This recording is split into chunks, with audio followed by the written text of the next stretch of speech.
UPTET की परीक्षा में बैठने वाले हमारे सभी भाइयों एवं बहनों, शुक्ला एकेडमी में आप सबका स्वागत है।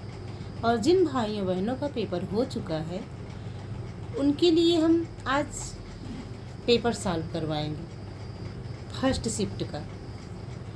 और जो ऑप्शन सही होगा बस वही एक ऑप्शन बताएंगे, बस 2-4 मिनट में 30 क्वेश्चन सॉल्व करवा देंगे। और जिसका पेपर नहीं हुआ है उनके लिए बहुत ही महत्वपूर्ण टॉपिक तत्सम और तद्भव लेकर के आए हुए हैं। तत्सम और तद्भव का अंतर क्या है तत्सम, क्या है तद्भव, उनको कैसे पहचाने, वो चीज़ आज हम इसमें बताएंगे। तो चलिए आइए पहले हम पेपर सॉल्व कर लेते हैं। पहला क्वेश्चन है,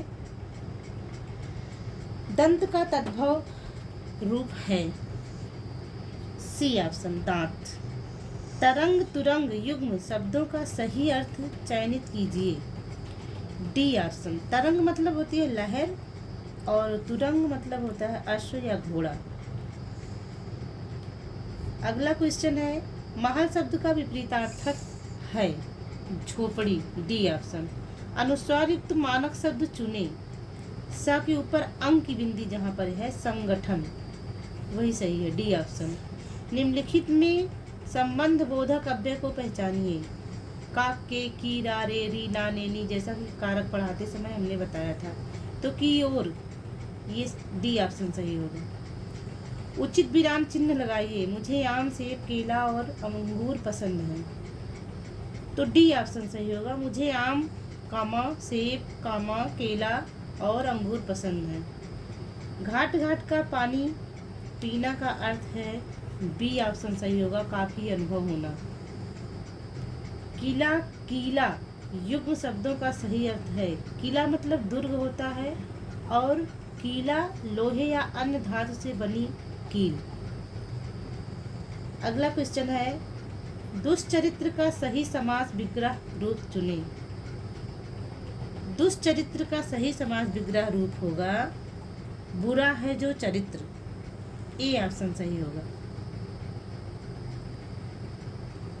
चंद्र वदन का सही समास विग्रह रूप चयनित कीजिए। चंद्र के समान वदन। बी ऑप्शन सही होगा। मेघ का समानार्थी शब्द क्या है? बादल। डी ऑप्शन सही होगा। ध्यान पूर्वक यह शब्द किस क्रिया विशेषण का उदाहरण है? B option रीतिवाचक। रामधन आलय का संधि रूप क्या है? रामालय। दीर्घ संधि है ये। ऑप्शन सी सही होगा। उसका सिर खुजलाता है, यह कौन सी क्रिया है? यह आकर्मक क्रिया होगी, क्योंकि जब ये होता कि वो सिर खुजला रहा है तब सकर्मक क्रिया होती, लेकिन सिर खुजलाना ये नेचुरल है तो ये क्या हो जाएगा? अकर्मक क्रिया हो जाएगी। चंद्रमा तथा, अगला क्वेश्चन है, चंद्रमा तथा ब्राह्मण के लिए एक शब्द का उपयोग करते हैं। द्विज शब्द का उपयोग करते हैं,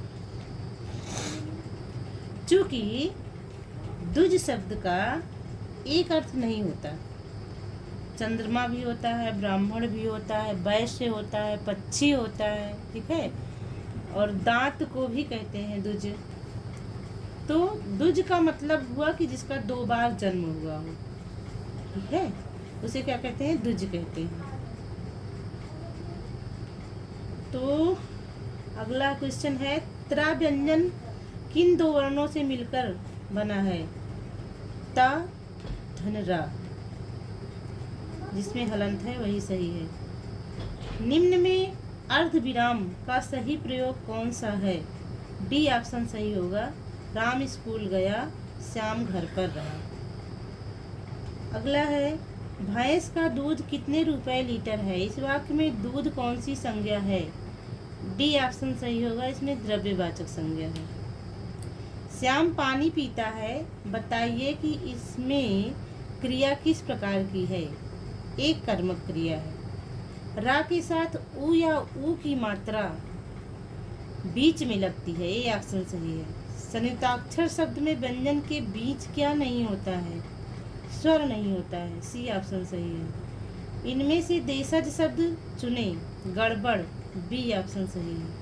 मेरा विचार है कि आज घूमने चलें, यह कौन सा वाक्य है?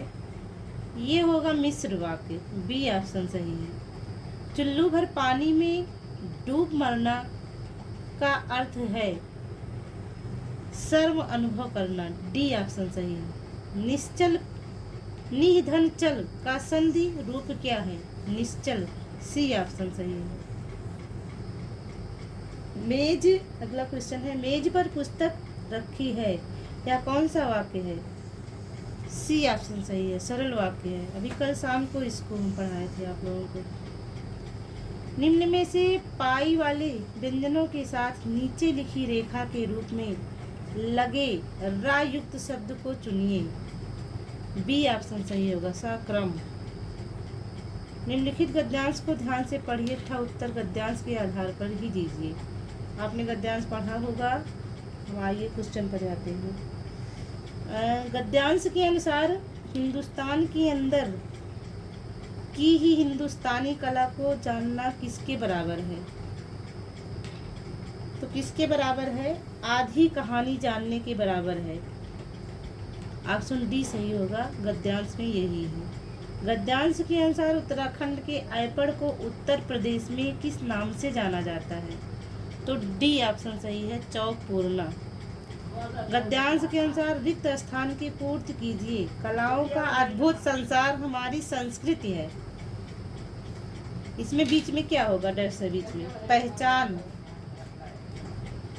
ठीक है, तो धन्यवाद। पेपर सॉल्व हुआ। अब आगे आइए हम तद्भव तत्सम पढ़ते हैं। ठीक है, चलिए। तो तत्सम क्या है, तद्भव क्या है?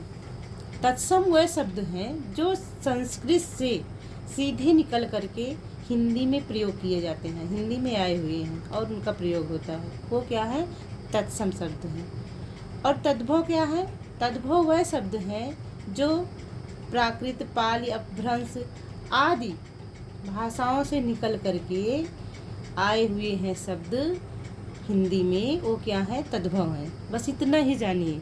ठीक है। अब संस्कृत शब्द में जैसे अद्य, तद्भव में आज, अकथ्य, अकथ, अग्निष्ठिका, अंगीठी, अहिफेन, अफीम, अमृत, अमीय, अंधकार, अंधेरा। देखिए एक पहचान और अब बता रहे हैं हम आपको कि जैसे कि जब अनुस्वार होगा तब वो संस्कृत शब्द होगा, यानी तत्सम होगा, और जब चंद्र की बिंदी शब्द के ऊपर होगी तो वो तद्भव होगा। जैसे अंगुष्ठिका, अंगूठी, तो आ के ऊपर चंद्र बिंदी है तो वो तद्भव हो जाएगा, लेकिन आ के ऊपर जब अंक की बिंदी है अंगुष्ठिका तो वो क्या है? तत्सम शब्द हो जाएगा। अछोट और अखरोट, जहाँ पर छतरी वाले छा का प्रयोग होगा वो तत्सम शब्द हो जाएगा, और जहाँ खा का प्रयोग होगा वो तद्भव शब्द हो जाएगा। अश्रु, आंसू, अद्रक, अदरक, अंत्र, आंत, उद्वालन, उबालना, इच्छु, ईख, उलूक, उल्लू, कुक्कुर, कुत्ता। बस आज के लिए इतना ही। जैसे आप तत्सम तद्भव में अंतर समझ गए ना, तो पेपर आसानी से आप कर सकते हैं। क्वेश्चन पकड़ लेंगे कहाँ से है ये, तत्सम है कि तद्भव है। वैसे भी बहुत ज़्यादा कठिन पेपर नहीं आना चाहिए पेपर देखने के हिसाब से। धन्यवाद।